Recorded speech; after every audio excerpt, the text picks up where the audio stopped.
When I first started this channel, I never thought I'd find myself waking up to a challenge quite like this one. The sun crept over the skyline, painting the glass and steel of the city in hues of orange and pink. From my apartment window, the world below is already a flurry of activity, people rushing to grab their morning coffee, delivery trucks stocking storefronts, the familiar rhythm of commerce.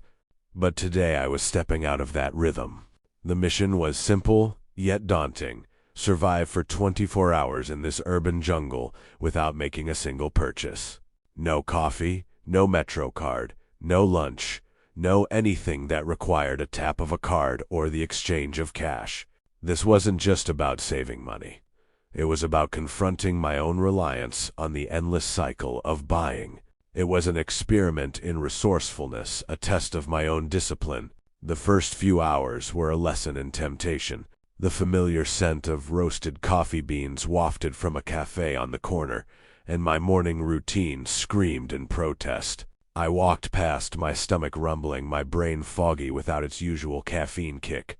The city, usually a playground of possibilities, suddenly felt like a landscape of inaccessible luxuries. Every storefront window was a reminder of what I couldn't have. My thirst became the most immediate problem. Instead of buying a bottle of water, I navigated the city's grid.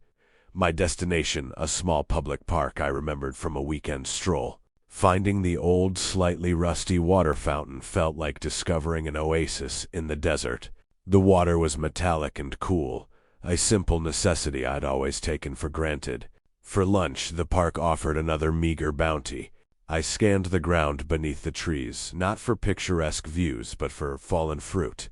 After a long search, I found a few small, slightly bruised crab apples near a forgotten grove. They were sour and unsatisfying, but they were sustenance, they were survival. The day wore on, a slow-motion battle against 1,000 tiny urges to buy, to consume, to participate in the world in the only way I knew how. As dusk settled, a new set of challenges emerged. The warmth of the afternoon sun gave way to a biting evening chill that cut through my thin jacket. Hunger, which had been a dull ache all day, sharpened into a persistent, gnawing pain. I watched as people filed into warm, brightly lit restaurants, their laughter echoing through the glass. A profound sense of isolation washed over me. I was a ghost in my own city, an outsider looking in. I felt a wave of despair, the thought of giving up and just tapping my card for a hot meal almost overwhelming me. But then I spotted a stack of discarded newspapers next to a recycling bin. An idea born of pure desperation sparked in my mind. I gathered the papers and found a sheltered alcove between two buildings out of the wind. I layered the newspapers under my jacket and stuffed them into my shirt, creating a crude but surprisingly effective layer of insulation. It wasn't comfortable, but it was warmth. It was a solution I had created, not purchased. Today was a difficult, humbling, and profoundly eye-opening experience. As I sit here back in the comfort of my apartment, the city lights twinkling outside, I feel a shift in my perspective. The hunger has passed, and the chill is gone, but the lesson remains.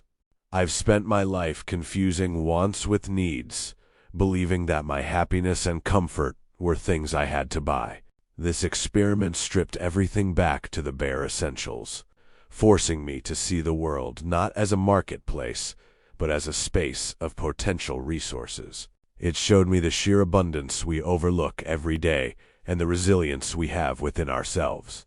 I'm not suggesting everyone should live this way, but experiencing it, even for a day, changes you. It recalibrates your understanding of value and reminds you that the most meaningful things in life, resourcefulness, perspective, and self-reliance, can't be bought. And I think that's a story worth sharing.